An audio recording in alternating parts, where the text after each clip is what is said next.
இவைகளெல்லாம் உங்கள் நம்பிக்கைகளா? பதட்டப்படுவது என்பது இயற்கையானது. கோபப்படுவது அவசியமான ஒன்று. மகிழ்ச்சி என்பது நிபந்தனைகளுக்கு உட்பட்டது. மனதை ஒருநிலைப்படுத்தி தியானம் செய்வது கடினம். உங்களைப் பற்றிய உண்மைகளை அறிந்து கொள்ளுங்கள். அமைதி, மகிழ்ச்சி, அன்பு இவற்றை யதார்த்தமாக்குங்கள். விடியலை வரவேற்போம் பிரம்மகுமாரிகளுடன். ஓம் சாந்தி. விடியலை வரவேற்போம் பிரம்மகுமாரிகளுடன் நிகழ்ச்சியில் உங்களை மீண்டும் சந்திப்பதில் மிக மிக மகிழ்ச்சி. நான் யார் அப்படின்னு நம்ம தெரிஞ்சுக்கிட்டோம். நம்மளுடைய சந்தோஷங்களுக்கு மட்டும் நாம் காரணம் இல்லை, நம்மளுக்குள்ளே ஏற்படக்கூடிய பல பிரச்சனைகளுக்கும் நாம தான் காரணம். அதை எப்படி நாமே சரி செஞ்சுக்க முடியும்னு இந்த நிகழ்ச்சியில் தொடர்ந்து தெரிஞ்சுட்டு வரோம். மன அழுத்தம் அப்படிங்கிற ஒரு விஷயம் மனுஷனுக்கு எவ்வளோ பெரிய பிரச்சனைகளை ஏற்படுத்துது. அது ஒரு பெரிய விஷயம் இல்லை, நாம் நினச்சா அதை சரி பண்ணிக்க முடியும் அப்படிங்கிற நம்பிக்கையை தினம் தினம் நம்மளுக்கு சொல்லிட்டு வராங்க பிரம்மகுமாரிகளின் அமைப்பை சார்ந்த சகோதரி ஜெயா அவர்கள். ஓம் சாந்தி. ஓம் சாந்தி. இந்த நிகழ்ச்சியில் நம்ம மருத்துவர் அவருடைய குறிப்புகளை நிறைய சொல்லிட்டு வரோம். அவர் நம்மளோட அமைப்பில் 30 ஆண்டு காலம் இருக்கிறதுனால ரொம்பவும் பயனுள்ளதாகவும் இருக்குது. இப்போ நீங்கள் எண்ணங்கள் தான் டிப்ரெஷனுக்கு காரணம் அப்படிங்கிறத சொல்லியாச்சு. இந்த மன அழுத்தத்துக்கு 3 விதமான டிப்ரெஷனை சொல்லிட்டு வரீங்க. இப்போ பார்த்தோம்னா சிஸ்டர், நமக்கு ஏற்படக்கூடிய மன அழுத்தங்களுக்கு எண்ணங்கள் தான் காரணம் அப்படிங்கிறத நம்ம தெரிஞ்சுக்கிட்டோம். 3 விதமான மன அழுத்தங்கள் இருக்குது அப்படிங்கிறத மருத்துவர் சொன்னால் நீங்கள் விளக்கம் சொல்லியிருக்கீங்க. இந்த 3 விதமான மன அழுத்தங்களுக்கும் 3 விதமான மருத்துவங்கள் இருக்கா? இதற்கான பதிலும் கூட நம்முடைய சகோதரர் டாக்டர் கிரீஷ் பட்டேல் அவர்களுடைய விளக்கங்களை நான் உங்களோட பகிர்ந்துக்கிறேன். இதுக்கு பலவிதமான ட்ரீட்மெண்ட்ஸ் இருக்குது. டிப்ரெஷன், மன அழுத்தத்திற்கு பலவிதமான ட்ரீட்மெண்ட்ஸ் இருக்குது. இந்த ட்ரீட்மெண்ட்ஸ் மூலமாக அந்த மன அழுத்தத்தை நம்ம சரிப்படுத்திடலாம், குணமாக்கிடலாம் அப்படின்னு அவர் சொல்லியிருக்காரு. 80 to 85%, 80லேருந்து 85% வரை மருந்து மாத்திரைகள் மூலமாக டிப்ரெஷனுக்கு ட்ரீட்மெண்ட் கொடுக்கப்படுகிறது. அது தவிர இன்னொரு விதமான ட்ரீட்மெண்ட் என்ன அப்படின்னா சைக்கோதெரப்பி. அதாவது அவங்க கிட்ட அவங்களுடைய எண்ணங்கள் எப்படி இருக்கிறது, அவங்களுடைய பிஹேவியர் எப்படி இருக்கிறது அப்படின்றத அனலைஸ் பண்ணி அவங்களுக்கு தெரப்பி கொடுத்து அவர்களுடைய எண்ணங்களை மாற்றுவதற்கான முயற்சி செய்கிறது சைக்கோதெரப்பி அப்படின்னு நம்ம சொல்கிறோம். அந்த ட்ரீட்மெண்ட்டையும் கொடுத்துட்ருக்காங்க. அதை தவிர ஒரு ட்ரீட்மெண்ட் இருந்தது. அதாவது அவர்களுடைய மூளையில் ஒரு சிறிய அறுவை சிகிச்சை ஒன்று செய்வாங்க. அந்த ட்ரீட்மெண்ட்டை இப்போ 99.9% யாருமே செய்யறதில்லை அப்படின்னு சொல்கிறாரு. இதை தவிர இசிடி அப்படின்ற ஒரு தெரப்பியும் இருக்குது. ஸோ அதன் மூலமாகவும் அவங்களுக்கு ட்ரீட்மெண்ட் கொடுக்கப்படுகிறது. இதுலேயும் நல்ல ஒரு ரிசல்ட்டும் கிடைக்குது. ஒரு சிலருக்கு இதையும் கொடுக்குறாங்க. சிஸ்டர், இப்போ பார்த்தோம்னா மருந்துகளில் நிறைய கெமிக்கல் சேர்ந்துருக்கு அப்படிங்கிறதுக்காக நிறைய பேர் மருந்து எடுத்துக்கிறத தவிர்க்கிறாங்க. குறிப்பாக மன அழுத்தத்திற்கு மருந்து எடுத்துக்கிட்டா அது அடிக்ட் ஆகிடும் அப்படிங்கிற பயம் நிறைய பேருக்கு இருக்குது. மருந்து அவசியம் எடுத்துக்கணுமா? மருந்து எடுத்துக்காட்டி என்ன மாதிரியான விளைவுகள் ஏற்படும்? இதுக்கு மருத்துவ ரீதியாகவே நமக்கு பதில் தேவைப்படுகிறது. மன அழுத்தத்திற்கு உள்ளானவர்கள் தேவைப்பட்டால் நிச்சயமாக மாத்திரை மருந்து கண்டிப்பாக எடுத்துக்கணும். இது ஹேபிட் ஃபார்மிங் கிடையாது. ஸோ நிறைய பேர் என்ன பயப்படுறாங்க அப்படின்னா இதுவே பழக்கமாயிடுமோ அப்படின்ற மாதிரிலாம் பயப்படுறாங்க. ஒரு சரியான மருத்துவர்கிட்ட போகும்பொழுது அவருடைய ஆலோசனைப்படி எவ்வளவு மருந்து எடுத்துக்கணும், எவ்வளவு காலத்திற்கு எடுத்துக்கணும் அப்படின்றத தெரிஞ்சுக்கிட்டு அவ்வளவு மருந்தையும் அவ்வளவு டோசேஜையும் அவ்வளவு காலத்திற்கு அவங்க எடுத்துக்கணும். ஸோ தவறு எங்கே நடக்குது அப்படின்னா ஒரு சில சமயம் நோயாளிகள் தானாகவே நீண்ட காலத்திற்கு மருந்து மாத்திரைகளை எடுத்துக்குவாங்க. அதாவது ஒரு ரெகுலராக எடுத்துக்காம தன்னுடைய இஷ்டத்துக்கு எடுத்துக்குவாங்க. இப்போது மருந்தை நம்ம எடுத்துக்கும் பொழுது மருத்துவர் என்ன ஆலோசனை கொடுக்குறாருன்னா முதல்ல இவ்வளோ எடுத்துக்கோங்க, அதுக்கப்புறமா கொஞ்சம் கொஞ்சமாக அதனுடைய அளவை குறைச்சிக்கிட்டே வருவார். ஸோ நோயாளிகள் தானாக எடுத்துக்கும் போது அதெல்லாம் சாத்தியப்படுறது கிடையாது. ஸோ இந்த மாதிரி காலகட்டத்தில் மட்டும்தான் அவங்க இஷ்டமாக எடுத்துக்கும் பொழுது நீண்ட காலத்துக்கு எடுத்துக்க வேண்டியதாக இருக்குது. நீண்ட காலம் அப்படிங்கிற போது டியூரேஷன் பார்த்தீங்கன்னா சிலவங்க 2 ஆண்டு 5 ஆண்டு வரை போகணும்னு சொல்கிறாங்க. எவ்வளோ காலம் எடுத்துக்கும்? 30% மன அழுத்தத்திலேருந்து இருக்கிறவங்கள சைக்கோதெரப்பி மூலமாகவே வெளியில் கொண்டு வந்துடலாம். ஸோ அதுவும் வந்து வேலை செய்யலை அப்படின்னா தான் மருந்து மாத்திரை என்பது எடுக்க வேண்டியிருக்கும். பல சமயங்களில் வந்து இந்த மாதிரி மருந்து மாத்திரைகளை எடுத்துக்கும் பொழுது இதற்கு சைடு எஃபெக்ட்ஸ் இருக்கும் அப்படின்னு எல்லாம் கூட பயப்படுறாங்க. இப்போ எந்த மருந்தை நம்ம எடுத்துக்கிட்டாலும் அதுக்கும் கூட சைடு எஃபெக்ட்ஸ் என்பது இருக்க தான் செய்யுது. இப்போ ஆன்டி டிப்ரெஷன் அந்த மருந்துகளை எடுத்துக்கும் பொழுது அந்த மருந்துகளில் சைடு எஃபெக்ட்ஸ் இருக்கா அப்படின்னு நம்ம பார்க்கும்பொழுது இப்போ வந்து பல ஆராய்ச்சிகள் நடந்து 3rd ஜெனரேஷன் 4th ஜெனரேஷன் வரைக்கும் வந்துட்டாங்க. இப்போ அந்த மருந்துகள் வந்து புதுசாக வந்துக்கிட்டே இருக்குது. அப்படி பார்க்கும் பொழுது 3rd ஜெனரேஷனில் இருந்த அளவிற்கு 4th ஜெனரேஷனில் வந்து ஆன்டி டிப்ரெஷன் மருந்துகளில் சைடு எஃபெக்ட்ஸ் இல்லை அப்படின்னு தான் சொல்கிறாங்க. எந்த காலகட்டத்தில் அவசியமாக மருந்து எடுத்துக்கணும், அப்படி அவங்க மருந்து எடுத்துக்கலைன்னா அவங்களுக்கு என்ன மாதிரியான விளைவுகள் ஏற்படுன்னு விளக்குங்க. இப்போ ஒரு சில பேரை பார்த்தோம் அப்படின்னா எதுலேயுமே வந்து ஒரு ஈடுபாடு இல்லாமல் ஆர்வம் இல்லாமல் இருப்பாங்க. குளிக்க மாட்டாங்க, ஆஃபீஸ்க்கு போகிறதுக்கு விருப்பம் இருக்காது. ஸோ அந்த மாதிரிலாம் இருப்பாங்க. அப்புறம் தூக்கம் வராது. அந்த மாதிரியான ஒரு அறிகுறிகள் வரும் பொழுதே அவங்களுக்கு வந்து டிப்ரெஷன் இருக்குது அப்படின்றத நம்ம தெரிஞ்சுக்கிட்டோம் அப்படின்னா அதற்கு வந்து மருத்துவ ரீதியான ஆலோசனையை வந்து அவங்க எடுத்துக்கணும்.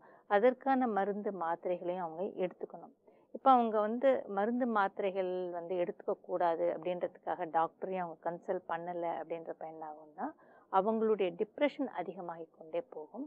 அப்போ அவங்களுடைய ப்ரொடக்டிவிட்டி, அதாவது ஒரு இடத்துல வேலை செய்கிறாங்கன்னு வச்சுக்கோங்க, அந்த வேலையில் வந்து முழு கெப்பாசிட்டியை காமிச்சு அந்த வேலையை செய்யணும் இல்லையா. ஸோ அந்த திறமை வந்து குறைஞ்சிக்கிட்டே வரும். ஸோ அவங்களுடைய கெப்பாசிட்டி குறைஞ்சிக்கிட்டே வரும். அவங்களுடைய ப்ரொடக்டிவிட்டி அப்படின்றது வந்து கண்டிப்பாக அஃபெக்ட் ஆகிடும். ஸோ மருந்து எடுத்துக்கிறதுக்கு தவறிட்டால் வந்து டிப்ரெஷன் அதிகமாகி கொண்டே போகும்.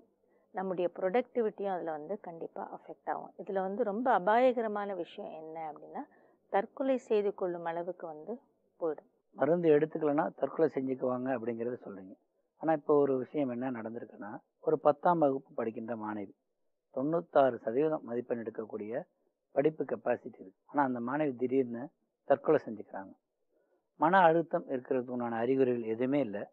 அவங்க பெற்றவங்களுக்கும் ஆசிரியர்களுக்கும் இதுக்குண்டான காரணத்தை தெரிஞ்சுக்க முடியல.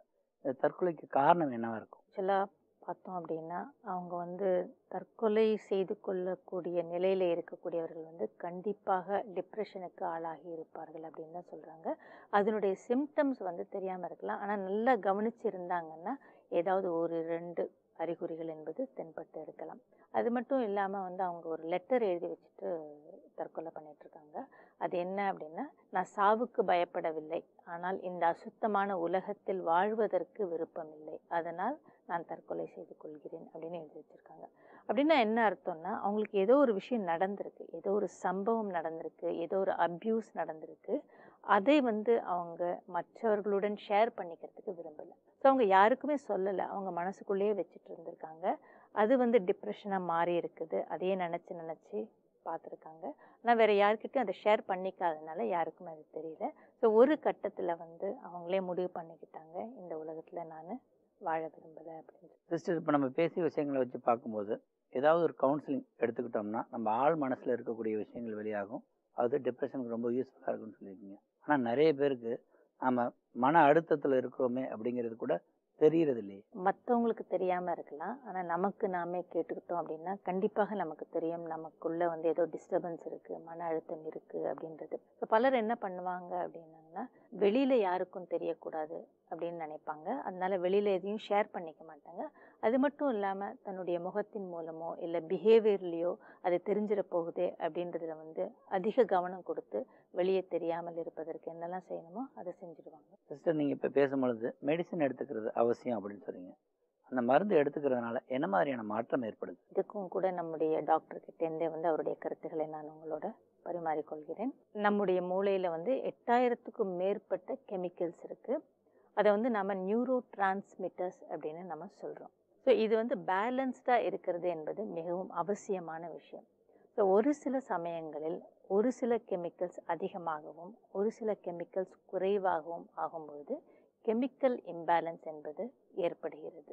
ஸோ நம்ம மருந்து மாத்திரைகளை சாப்பிடும் பொழுது இந்த கெமிக்கல் இம்பேலன்ஸ் அப்படின்றது வந்து சரியாகிறது. சிஸ்டர், மன அழுத்தத்திலேருந்து வெளியேறதுக்கு பலவிதமான தெரப்பிஸ் இருக்குது. இதை ஆல்டர்னேட்டிவ் தெரப்பிஸ் அப்படிங்கிறாங்க. பழங்காலத்தில் கடைப்பிடிக்கப்பட்ட தெரப்பிஸ் இதுக்கு உதவி செய்யுமா? லைஃப் ஸ்டைலை மாற்றி அமைக்கும் போது மன அழுத்தத்திலேருந்து நம்ம வெளியே வர முடியுமா? ஆக்சுவலாக இதற்கான பதிலும் கூட நமக்கு வந்து டாக்டர்கிட்டேருந்து தெரிஞ்சுக்கிட்டா பெட்டர். அவருடைய கருத்து என்ன அப்படின்னா, யோகாசனாஸ் செய்கிறாங்க, பிராணாயாமம் செய்கிறாங்க. ஸோ இதெல்லாம் செய்யும் பொழுது இவைகள் நம்முடைய மூளை பகுதியில் வந்து ஒரு சிறிய ஒரு இம்பேக்டை செய்யுது. அந்த இம்பேக்ட் வந்து நம்மை டிப்ரெஷன்லேருந்து வெளிக்கொண்டு வருவதற்கு உதவி செய்யலாம். ஆனால் ஆல்டர்னேட் தெரப்பீஸை பற்றி பார்க்கும்பொழுது அதை பற்றி பல ஆராய்ச்சிகள் இன்னமும் நடந்துக்கிட்டு தான் வருது. ஸோ அதை பற்றி நமக்கு ஒரு தெளிவான ஒரு விளக்கம் எதுவும் கிடைக்கல அப்படின்னு தான் அவர் சொல்கிறார். சிஸ்டர் இப்போ சொல்லும்போது பார்த்தீங்கன்னா, யோகா அப்படிங்கிற ஒரு விஷயம் ப்ரெஷர்லேருந்து வெளியில் வர்றதுக்கு, மன அழுத்தத்திலேருந்து வெளியில் வர்றதுக்கு பயனுள்ளதாக இருக்குன்றீங்க. தியானம் எந்த அளவுக்கு உதவியாக இருக்கும்? தியானம் என்பது நிச்சயமாக நமக்கு வந்து டிப்ரெஷன்லேருந்து வெளிவருவதற்கு உதவி செய்யும். எஸ்பெஷலி நம்ம ராஜயோகா தியானத்தை பற்றி பேசும்பொழுது பிரம்மகுமாரிகளுடைய ராஜயோகா தியானம் அப்படின்றது வந்து நேரடியாகவே நம்முடைய மனம் மற்றும் எண்ணங்களின் மீது ஒரு தாக்கத்தை ஏற்படுத்துகிறது. ஏன்னா தியானத்தில் நம்ம என்ன செய்கிறோம் அப்படின்னா, நம்முடைய எண்ணங்களினுடைய தரத்தை மாற்றுவதற்கு முயற்சி செய்கிறோம். ஸோ நம்முடைய எண்ணங்களினுடைய தரம் என்பது மாறும் பொழுது கண்டிப்பாக நம்முடைய மனதினுடைய நிலை என்பதும் மாறும். ஸோ இந்த தியானத்தினுடைய முக்கிய குறிக்கோளே எண்ணங்கள் நல்லா இருக்கணும் அப்படின்றது தான். ஸோ நம்முடைய எண்ணங்களை நம்ம மாற்றி அமைச்சுக்கிட்டே வரும்பொழுது கண்டிப்பாக அந்த கெமிக்கல் இம்பேலன்ஸ் என்பது கூட நிச்சயமாக சரியாயிடும். ஏன்னா இந்த கெமிக்கல் இம்பேலன்ஸ் உருவாகிறதுக்கு காரணம் கூட நம்முடைய நெகட்டிவ் தாட்ஸ், தவறான எண்ணங்கள் தான் அப்படின்னு நம்ம பார்த்தோம். அது மட்டும் இல்லாமல் தியானம் செய்யும் பொழுது நாம் உருவாக்கக்கூடிய இந்த பாசிட்டிவ் தாட்ஸ், நேர்மறையான எண்ணங்கள் நமக்கு ஒரு சரியான ஆட்டிடியூட், ஒரு சரியான உள்ளுணர்வையும் கூட நமக்கு உருவாக்குகிறது. ஸோ வாழ்க்கையை பற்றிய நம்முடைய ஆட்டிடியூட், நம்முடைய கண்ணோட்டம் என்பது மாறும்பொழுது கண்டிப்பாக நாம் டிப்ரெஷன்லேருந்து வெளியில் வர்றதுக்கு உதவி செய்யும். அது மட்டும் இல்லாமல் நம்ம சென்டர்ஸ்க்கு போகிறது அப்படின்றது வந்து மிகவும் முக்கியமான விஷயம். ஏன்னா அங்கே வந்து பல சகோதர சகோதரிகள் இருக்காங்க. ஸோ அவங்க வந்து நமக்கு நிச்சயமாக இந்த பயணத்தில் உதவி செய்வாங்க. சிஸ்டர் இப்போ பார்த்தோம்னா, பொதுவாக தியான மையத்துக்கு போனாலே நம்மளுக்கு ஒரு பாசிட்டிவ் எனர்ஜி கிடைக்குது. மன அழுத்தத்தால் பாதிக்கப்பட்டவங்க தியான மையத்துக்கு போகும்போது என்ன பயன் ஏற்படும்? அன்கான்ஷியஸாக இருக்கக்கூடிய ஒரு நோயாளிக்கு நம்ம ஆக்சிஜன் கொடுத்தா எப்படி உதவி செய்யுமோ அந்த மாதிரி உதவியை வந்து இது கண்டிப்பாக செய்யும். நம்முடைய தியான மையங்கள், சென்டர்ஸ் வந்து ரொம்ப பாசிட்டிவ் எனர்ஜியால் நிரப்பப்பட்டிருக்கிறது. அங்கே போகும்பொழுது நம்ம வந்து தானாகவே நம்ம சார்ஜ் பண்ணிக்க முடியும். அது மட்டும் இல்லாமல் அங்கே வந்து போகக்கூடியவர்கள் வந்து பலதரப்பட்டவர்கள், அதாவது வேலைக்கு போகிறவங்க இருக்கலாம், குடும்பத்தில் இருக்கிறவங்க இருக்கலாம், இல்லை குழந்தைகளை பார்த்து கொள்பவர்கள் இருக்கலாம். இப்படி பலதரமான மக்கள் வந்து அங்கே வந்து தியானத்தை செஞ்சுக்கிறாங்க. அது மட்டும் இல்லாமல் அவர்களுடைய வாழ்க்கையில் பல சூழ்நிலைகளை அவர்கள் சந்தித்திருப்பார்கள், சமாளித்து இருப்பார்கள், எதிர்கொண்டிருப்பார்கள். அவங்களுக்கு இந்த தியானம் மூலமாக பலவிதமான அனுபவங்கள் கிடைத்திருக்கும். ஸோ அவர்கள் வந்து அதை வந்து டிப்ரெஷனில் இருக்கிறவங்களோட பகிர்ந்து கொள்ளும் பொழுது அவங்களுக்கும் என்ன மாதிரியான ஒரு ஃபீலிங் வரும் அப்படின்னா, இவங்களால செய்ய முடிஞ்சது, நம்மால் கூட செய்ய முடியும், இவர்களால் அந்த சூழ்நிலைகள் கடந்து வர முடிஞ்சது, அப்போ நம்மாலையும் வர முடியும் அப்படின்னு சொல்லிட்டு ஒரு ஊக்கமும் உற்சாகமும் அவங்களுக்குள்ள ஏற்படும். ஸோ இந்த இன்ஸ்பைரேஷன் வந்து அவங்களுக்கு தேவைப்படுது. இந்த மாதிரி தியான மையங்களுக்கு போகிறத வந்து நம்ம அதற்கான முக்கியத்துவம் கொடுத்து ஒரு 15-20 நிமிடங்கள் ஒதுக்கி நம்ம ஒவ்வொரு நாளும் வந்து தியான மையத்துக்கு போகிறது என்பது நிச்சயமாக அவங்களுக்கு. சிஸ்டர் இப்போ பார்த்தோம்னா, மன அழுத்தம் அப்படிங்கிற ஒரு விஷயம் சாதாரணமான ஒன்று ஆகிடுச்சு. இந்த டிப்ரெஷனுக்கு மெடிசின் எடுத்துக்கிட்டால் சைடு எஃபெக்ட் ஏற்படும்னு சொல்கிறாங்க. என்ன மாதிரியான சைடு எஃபெக்ட் ஏற்படும்? இதுக்கான பதிலையும் வந்து நம்ம டாக்டர் கிட்ட தான் கேட்கணும். அவர் என்ன சொல்கிறாரு அப்படின்னா, இப்படி சைடு எஃபெக்ட்ஸ் வரும், மருந்தை எடுத்துக்காதீங்க அப்படின்னு சொல்கிறவங்க டாக்டர்ஸ் கிடையாது. ஒரு சில பேரை பார்த்துட்டு அவர்களுடைய அனுபவத்தை பார்த்துட்டு இதெல்லாம் எடுத்துக்காதீங்க அப்படின்னு அறிவுரை சொல்கிறாங்க. உண்மையிலேயே மருந்துகளை எடுத்துக்கொண்டால் 80 to 85% நோயாளிகள் சரியாகி விடுகிறார்கள். சிஸ்டர் இப்போ பரவலாக ஒரு கருத்து இருக்குது, டிப்ரெஷனுக்காக மெடிசன் எடுத்துக்கிட்டாங்கன்னா அதிகமாக தூங்குவாங்க, சோர்வாக இருப்பாங்கன்னு சொல்கிறாங்களே, இது உண்மையா? இதுவும் வந்து டாக்டர் தான் தெளிவாக்கணும். அவருடைய கருத்து என்ன அப்படின்னா, இப்படி சொல்கிறவர்களுக்கு வந்து அதை பற்றின தெளிவு கிடையாது, நாலேஜ் கிடையாது அப்படின்றது தான். இப்போது பொதுவாகவே வந்து டிப்ரெஷனுக்கு வந்து நம்ம மருந்து எடுத்துக்கிறோம் அப்படின்னா கண்டிப்பாக வந்து ஒரு டாக்டருடைய ஆலோசனையின் பேரில் தான் நம்ம எடுத்துக்கிறோம். டிப்ரெஷன் அப்படின்றது வந்து யாருக்கு வேணால் வரலாம். ஒரு பொலிட்டீஷியனுக்கு வரலாம், இண்டஸ்ட்ரியலிஸ்ட்டுக்கு வரலாம், ஏன் டாக்டருக்கே கூட வரலாம். ஸோ அந்த மாதிரி வரும்பொழுது ஒரு சரியான மருத்துவரை அணுகி அதற்கான சரியான மருந்துகளை எடுத்துக்கிட்டோம் அப்படின்னா 6 மாதத்தில் அந்த ட்ரீட்மெண்ட் வந்து சரியாயிடும், டிப்ரெஷன்லேருந்து வெளியாகிடலாம். 80-85% நோயாளிகள் வந்து டிப்ரெஷனுக்காக மருந்து மாத்திரைகளை எடுத்துக்கிட்டு அதற்கான சிகிச்சையை செய்துக்கிட்டு சரியாகியும் இருக்காங்க. ஆனால் அவங்க சரியானதை வந்து வெளியே பகிர்ந்து கொள்வது கிடையாது.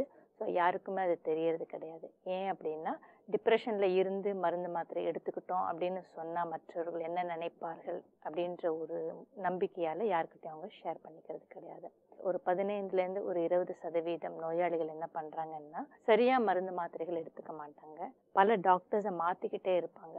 ஸோ அந்த மாதிரி மாற்றிக்கிட்டே இருக்கும்பொழுதும் சரியாக மருந்து மாத்திரைகளை எடுத்துக்காமல் இருக்கும் பொழுது என்ன ஆகும்னா, ரீலாப்ஸ் ஆகிட்டே இருக்கும். ஸோ திரும்ப திரும்ப வந்து அந்த டிப்ரெஷன் வந்து சிவியர் ஆகி திரும்ப திரும்ப வந்துக்கிட்டே இருக்கும். அப்போ என்ன ஆகிடும்னா, அவங்க வந்து ஒரு 5 வருஷத்துக்கு மருந்து மாத்திரைகள் எடுத்துக்க வேண்டியிருக்கும், இல்லை 10 வருஷத்துக்கு கூட எடுத்துக்க வேண்டியது இருக்கலாம்.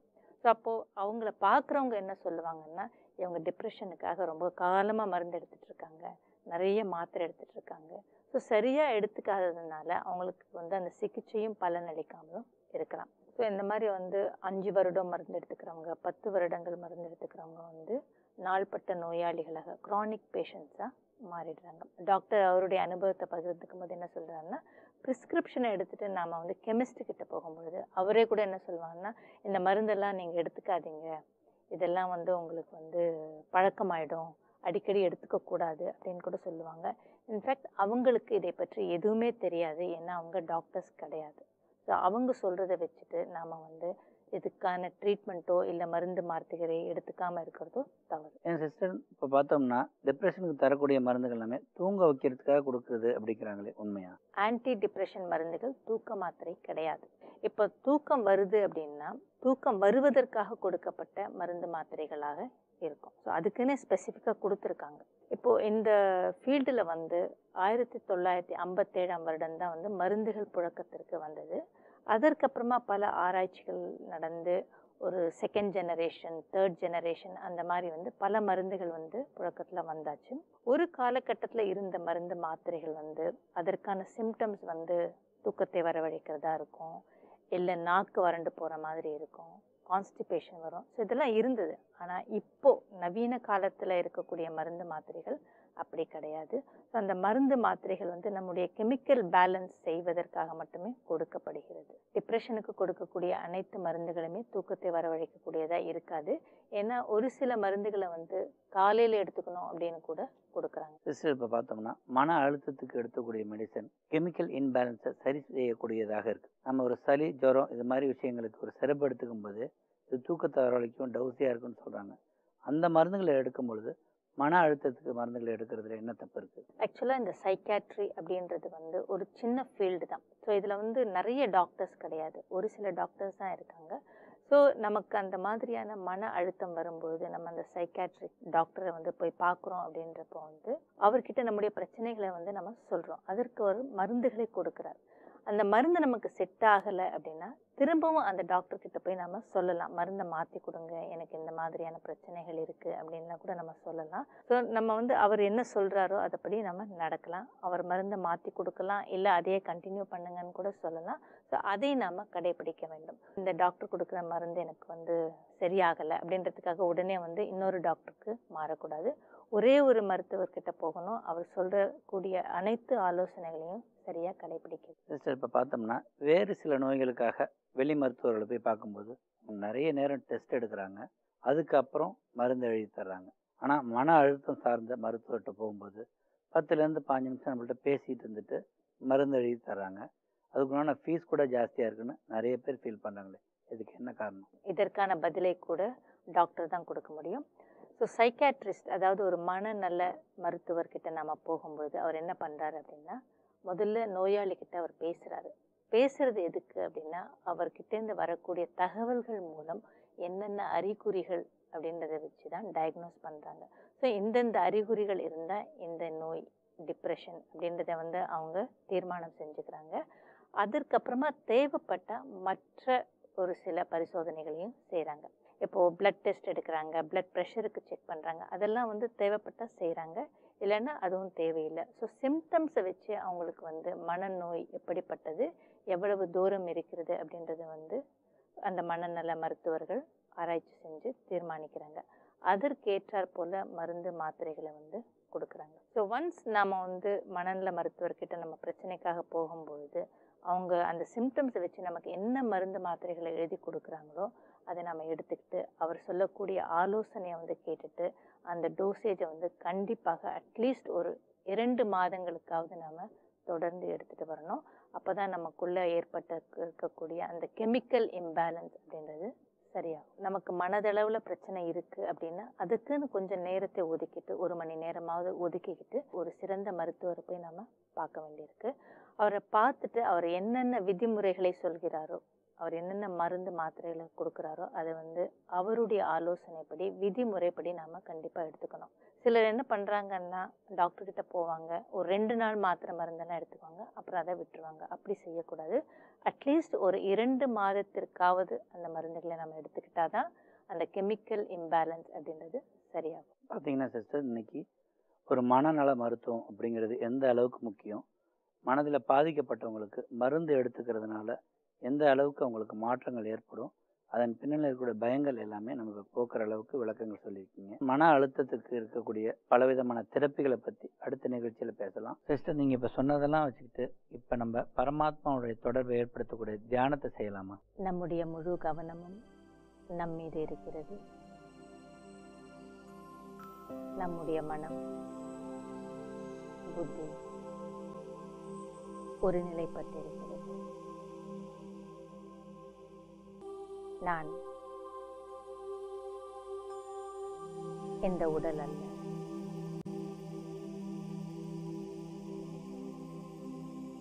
நான் செய்து கொண்டிருக்கும் கதாபாத்திரங்கள் அல்ல. நான் இந்த உடல் மூலமாக இயங்கிக் கொண்டிருக்கும் ஓர் தெய்வீகமான சக்தி. ஒரு சிறு ஒளியைப் போல கண்களுக்கு புலப்படாத ஆத்மாவாகிய நான் இரு புருவத்திற்கு மத்தியில் அமர்ந்திருக்கிறேன். நான் தான் கண்களின் மூலம் பார்க்கிறேன், காதுகளின் மூலம் கேட்கிறேன். நான் தான் பேசுகிறேன். நான் ஓர் அமைதியான ஆத்மா. அமைதியாக இருப்பது என்னுடைய சுபாவம். மெதுவாக இந்த உடலிலிருந்து விடுபட்டு என்னுடைய எண்ணங்களின் மூலம் என்னுடைய தந்தை பரமாத்மாவுடன் தொடர்பை ஏற்படுத்திக் கொள்கிறேன். என்னுடைய தந்தை என்னை போலவே கண்களுக்கு புலப்படாத ஒரு சக்தியாக இருக்கிறார். அமைதியின் கடலாக, அன்பின் கடலாக, சக்திகளின் கடலாக, ஆனந்த ஸ்வரூபமாக இருக்கிறார். அவருடைய குழந்தையான நான் அவருக்கு மிக அருகில் அமர்ந்திருக்கிறேன். அவரிடமிருந்து வெளிப்படும் ஒளிக்கிரணங்கள் என் மீது படுகிறது. நான் அமைதியின் ஸ்வரூபமாக, அன்பின் ஸ்வரூபமாக, சக்திகளின் ஸ்வரூபமாக உணர்கின்றேன். என் மனம் மிக அமைதியாக இருக்கிறது. எனக்குள் இருந்த கேள்விகள் நின்று விடுகிறது.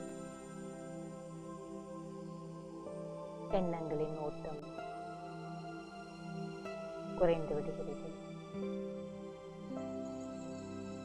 தேவையற்ற மன உளைச்சல், மன அழுத்தம், எதிர்மறையான அனைத்தையும் என்னிடமிருந்து விலகிவிடுகிறேன். இந்த அமைதியான அனுபவத்துடன் மீண்டும் நான் இந்த உடலில் வருகின்றேன். ஓம் சாந்தி. ஓம் சாந்தி. நேயர்களே, மன அழுத்தம் சார்ந்து உங்களுக்கு நிறைய சந்தேகங்கள் இருக்கும். உங்களுடைய சந்தேகங்களுக்கு விளக்கங்கள் பெற உங்கள் அருகாமையில் இருக்கக்கூடிய பிரம்மகுமாரிகள் தியான மையத்துக்கு சென்று விளக்கங்கள் பெறலாம். மேலும் விவரங்களுக்கு எங்களுடைய தொலைபேசி எண், இமெயில் ஐடி மூலம் விளக்கங்கள் பெறலாம். மீண்டும் அடுத்த நிகழ்ச்சியில் சந்திப்போம். நன்றி. ஓம் சாந்தி. ஓம் சாந்தி. I'm a peaceful soul. Om Shanti Om. I'm a peaceful soul. ये ध्वनि मंगल ध्वनि है. Om Shanti Om. This sound is a sacred sound. Om Shanti Om. Om Shanti Om. I'm a peaceful soul. Brahma குமாரிகளின் சேவை மையங்களில் ராஜயோக தியான பயிற்சி இலவசமாக அளிக்கப்படுகிறது. நாள்தோறும் 1 மணி நேரம் 7 நாட்களுக்கு இந்த பயிற்சி அளிக்கப்படுகிறது. உலகெங்கிலும் 8500க்கும் மேற்பட்ட சேவை மையங்கள் இயங்கி வருகின்றது. இந்தியாவில் முக்கிய நகரங்களில் மட்டுமின்றி சிறு சிறு கிராமங்களிலும் சேவை மையங்கள் இயங்குகின்றது. மேலும் விவரங்களுக்கு நீங்கள் தொடர்பு கொள்ள வேண்டிய முகவரி